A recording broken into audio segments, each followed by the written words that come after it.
দেওয়ানবাগ নিছে। এখন আমার কত লোক খারাপের কাছে যদি আপনি না যান তো তারা ভালো করবেন কেমনে? আমার কথা কয় না।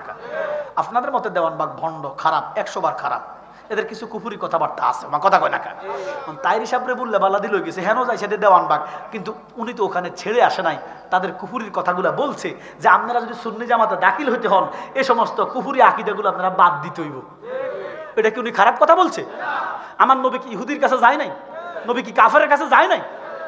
তো তাহিরি সাহেব এমন ভাবে গেছে, তবে ওনাকে বুলায়া বালাইয়া নিছে, ওনার মাথায় তো মামলার টেনশন, এই জন্য উনি বুঝতেও পারে নাই, লইয়া গেছে। যাক, উনি আল্লাহর হাবিবের পক্ষে কথা বলছে এবং তাদের কুফুরিগুলা আঙ্গুল দিয়ে দেখাই দিয়ে আসছে যে যদি আহলে সুন্নাত ওয়াল জামাতে দাখিল হইতে হয় তাহলে কুফুরি গুনাহ বাদ দিতে হইব। কি কথা বলেন ঠিক কিনা? এই জন্য আমরা আল্লামা তাহিরি হুজুরের জন্য যদি ডাক আসে আমরা রাজপথে দাঁড়াইতে রাজি আছি নিও, জোরে কোন আসেনিও। যার যার মাসলাক, যার যার দরবার, যার যার পীর, সুন্নিয়াত এক কাতার। আল্লামা শহীদ নুরুল ইসলাম ফারুকী হুজুর বলেছেন আমরা সুন্নি সবাই রাসূলুল্লাহর গোলাম। আর তাহিরি হুজুর এমন একটা রত্ন আমাদের জন্য, আল্লাহর রহমত, উনি আমাদেরকে সুন্নিয়াতের ধার, যেখানে সুন্নিয়াতের নামও ছিল না সেখানে ইনশাআল্লাহ তাহিরি হুজুর যাইয়া সুন্নিয়াতের বীজ বপন করতেছে। এটা কিছু মানুষের সহ্য হয় না, ভণ্ড কয়, বেদাতি কয়। আরে তাহিরি কি ভণ্ডামি করে?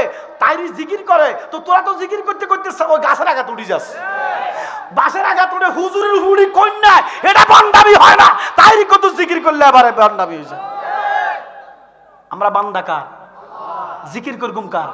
রাসূল বলেন আকসিরু যিকরিল্লাহি হাত্তা কা মাজনুন, এমন ভাবে জিকির করো যারা তোমাদের দেখবো তারা যেন তোমাদেরকে পাগল বলে। এই জন্য আমি নাবালক তাসরিফকে বলবো বেয়াদবির একটা লিমিট আছে।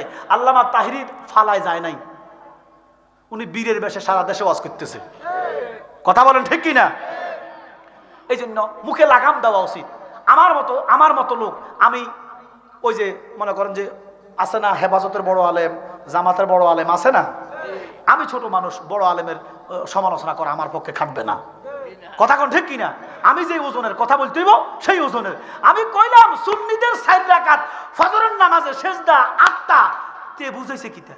আমি কইছি মুজ বিজাই খাওন হারাম, এতে বুঝছো টুজ বিজাই খাওন হারাম। বুঝতে চায় না। এখন আলোচনা করতে প্রচুর সময়ের দরকার, কথা বলছেন না। প্রধান বক্তা আসছে, এরপরে আমরা তো জালালিরা মনে করেন যে 2-2.5 ঘন্টা 3 ঘন্টা কথা না কইলে গাছ জ্বালাও কমে না। আমরা আবার মানুষের ঠগাইতেও হারি না, কথা বলছেন নি। মন খুলি গরিব দিকে ছাই আলোচনা করি না। অন্য বক্তারা 1 ঘন্টা 10 মিনিট 20 মিনিট আলোচনা করে 40 লাখ 40,000 50,000 1 লক্ষ টাকা নিয়ে যায়। আর 1 লক্ষ টাকার নিচে অসুবিধা নাই, এই 40 মিনিটে নবীজির লগে কুফুরি করে 40টা। আমার কথা কন না কা?